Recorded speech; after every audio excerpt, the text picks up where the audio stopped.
Welcome back, guys. I'm the Executioner, and today we're going to be taking a look at a Jehovah's Witness video. Let's not keep them waiting. Enjoy.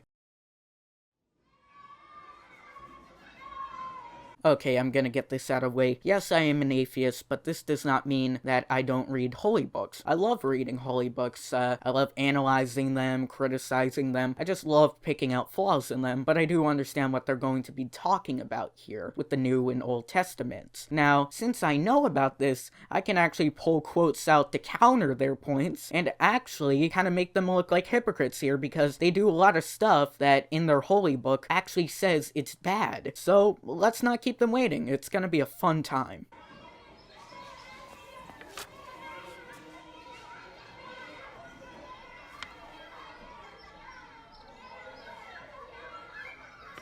I will say one thing, the animation is quite good. I don't like the message behind this cartoon, but it's a pretty good animation style and drawing. Whoever drew this knew what they were doing, and shows kind of some quality and funding behind this. Though I don't agree with the message, the animation looks pretty well.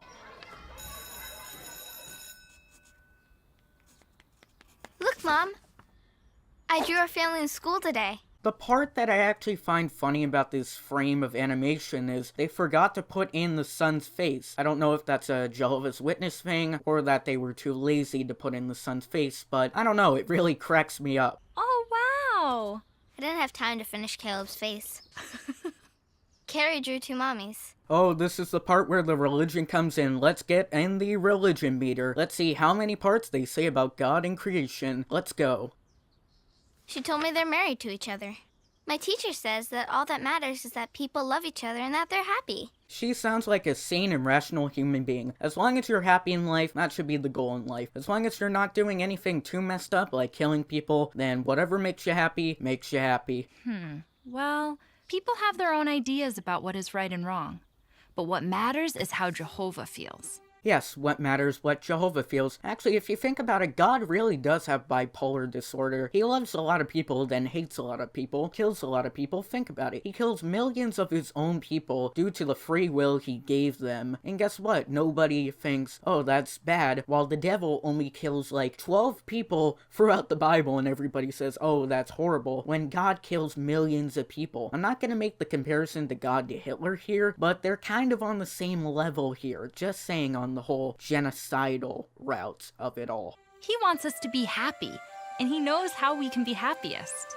That's why he invented marriage the way he did. Sorry to burst your bubble, but marriage has existed long before Christianity or Judaism. It's actually existed in many different religions, and it's actually an evolutionary practice that was basically so the males could protect the females, and that was the arrangement. It was the so-called marriage, if you will. So I don't really get your logic here. You mean one man and one woman? Exactly. Look at Genesis 1:27. Your statement is actually pretty false here. In the Bible, it's very flip-floppy on marriage, but the most common form of marriage in the Bible is polygamy. Either actually dating multiple people or actually marrying multiple people. And guess what? I can, for an example, pull up Judges 8-30 that says, "And Gidon had 70 sons of his body begotten, for he had many wives." That means he had many wives. So it wasn't one man and one woman, and he had 70 sons. That'd be kind of impossible if it was just one woman, so it was polygamy. So you don't even know your own Bible here, and you're acting like you know the whole entire Bible. Jehovah created Adam and Eve, male and female. Then in Genesis 2:24, he said that a man will stick to his wife. I don't know what version of the Bible you're reading, but on Genesis 2:24, it says, quote, "Therefore shall a man leave his father and his mother, and shall cleave unto his wife, and they shall be one flesh." Yes, that is marriage, but it does say later on that polygamy is okay, so kind of using that quote is kind of contradictory. Later, Jesus said the same thing.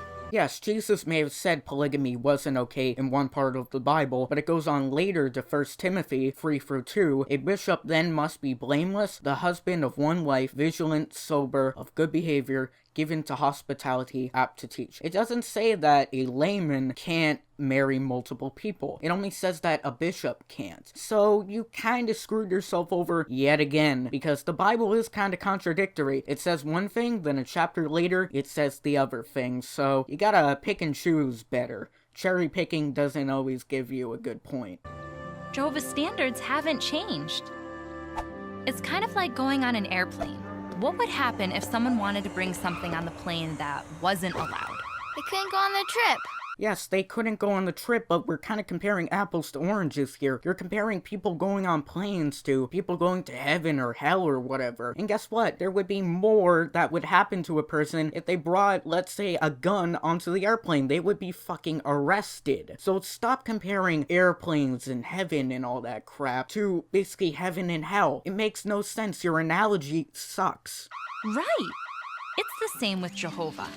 He wants us to be his friend. I'm sorry, God or Jehovah's Witnesses. If God wants to be friends with everybody, shouldn't he, accept everybody as long as they don't do anything bad? I mean, at least good, decent people. If they don't believe in you, shouldn't you at least accept them if you want more friends, quote unquote? I mean, he's kind of holding a gun up to you and saying, if you don't believe in me, I'm gonna fucking kill you or send you to hell. That's kind of an awful friendship, if you ask me. And live in paradise forever.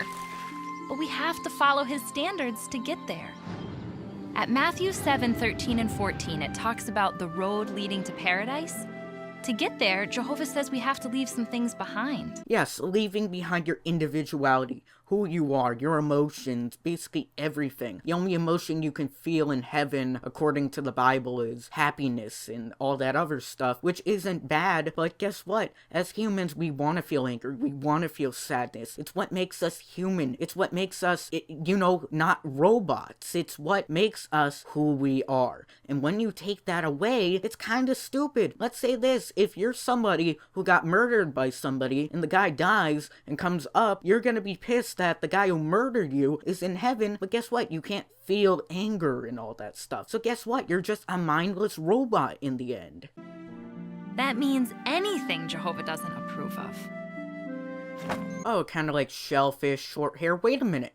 Some of the characters in this cartoon have short hair. So guess what? In the Bible, it says that you should be put to death if you have short hair. So, wow, these people should be getting the death sentence right about now. Seriously, fucking hypocrites.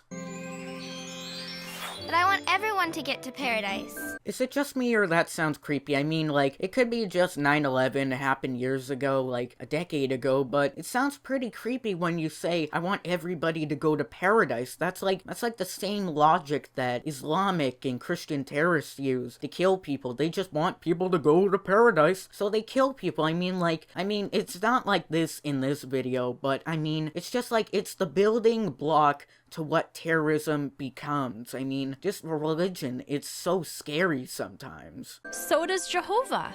And you know what? People can change. No, you cannot change sexual orientation. That is genetic. You would have to go into genetic code and alter so many genes to just try to accomplish that. But guess what? You can't put somebody through therapy and expect them to go from gay to straight. It just doesn't work. It's a natural feeling that people develop a sexual orientation, and you can't change who people are sexually attracted to, be it gay or straight. You cannot do that. That is basically impossible on a psychological level through therapy. Only through DNA can you do that, but that would be so humanly unethical that I would be pressed in hard find to find a doctor who would ever agree to such a procedure on that. And guess what? What if I tried to change you from straight to gay? It wouldn't work because that's your brain. That's how your brain is wired. That's how you are genetically wired, is that you are attracted to men. So guess what? Don't give me this bullshit of you trying to change people when in all reality you have not the means and not the ethical concern to do so. That's why we share his message. So, what can you say to Carrie? Well, I could tell her about the paradise. I could tell her about the animals. and the resurrection. That's awesome! This is so unethical on so many levels. You're teaching a child to say to other children that their parents are going to hell just because they do not worship your religion or adhere to the strict guidelines of your religion. Guess what? You can't tell other people how to live, just how other people can't tell you how to live. It's absolute bullshit. Sometimes I think that religious indoctrination on this level is fucking child abuse, because you are setting them up from day one to screw up everything, their social relationship, everything, and they won't realize it because they think that God will punish them unless they believe it. And guess what? If you teach a child that if you do something even minorly wrong, that you will burn in hell, that is bullshit right there. Let's practice. Well, we had a great time mocking Jehovah's Witnesses, but I gotta go. Please like and subscribe. Hope you guys have an awesome weekend, and bye.